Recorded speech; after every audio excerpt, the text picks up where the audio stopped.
এবারে নির্বাচনী প্রচারণার খবর জানতে আমরা যাচ্ছি মিরসরাইয়ে। সেখান থেকে সরাসরি যুক্ত হচ্ছেন প্রতিনিধি ইকবাল হোসেন জীবন।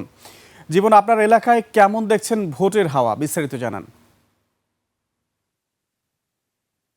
সুমন, আপনি জানেন যে চট্টগ্রামের মিরসরাইয়ের নির্বাচনী প্রচারণা কতদিন থেকে সব প্রার্থী ভোটারদের দূরে দূরে ঘুরে বেড়াচ্ছেন। নির্বাচনী গণসংযোগ সহ বিভিন্ন ধরনের প্রচারণা করছেন তারা, ভোটারদেরকে দিচ্ছেন নানা ধরনের প্রতিশ্রুতি। এই আসনে আমাদের সাথে এখন জামাতে ইসলামের মিরসরাই আসনের পদপ্রার্থী অ্যাডভোকেট সাইফুর রহমান আছেন। তিনি নির্বাচনী প্রচারণা চালাচ্ছেন। আমরা তার কাছে শুনবো নির্বাচনের মাঠে তিনি কেমন সাড়া পাচ্ছেন। ধন্যবাদ। 21 টেলিভিশনের দর্শক শ্রোতা সহ সম্মানিত দেশবাসী, আমি অ্যাডভোকেট সাইফুর রহমান আজকে গণসংযোগ করছি আমাদের 4 নং দুম ইউনিয়নে। আমরা আলহামদুলিল্লাহ, আমি যেখানেই যাচ্ছি সেখানে জাতি ধর্ম নির্বিশেষে ব্যাপক সাড়া লক্ষ্য করছি। শিশুরা আমাকে দেখেই তারা কিন্তু তাদের স্কুল খেলাধুলা এই সমস্ত জায়গা থেকে দৌড়াই কিন্তু চলে আসতেছে।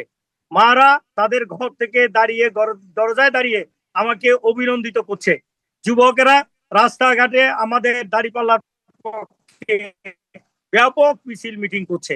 বিশেষ করে হিন্দু পাড়া, জেলে পাড়াগুলোতে তাদের যে অসাধারণ আনন্দ দাঁড়িপাল্লাকে নিয়ে, এটা আমাকে অনেক বেশি আবেগ আপ্লুত করে তুলছে।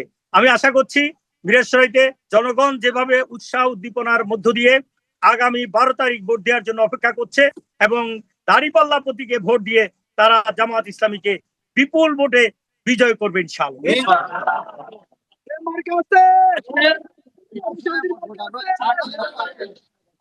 তরুণ ভোটার আছে 1,30,000 মতো। আগামী সংসদ নির্বাচনে তরুণ ভোটারদের ভোটে আগামী সংসদ সদস্যের প্রার্থী নির্ধারণ হবে বলে মনে করছেন ভোটাররা।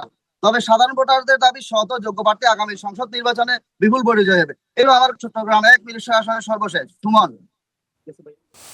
জীবন, আপনাকে ধন্যবাদ।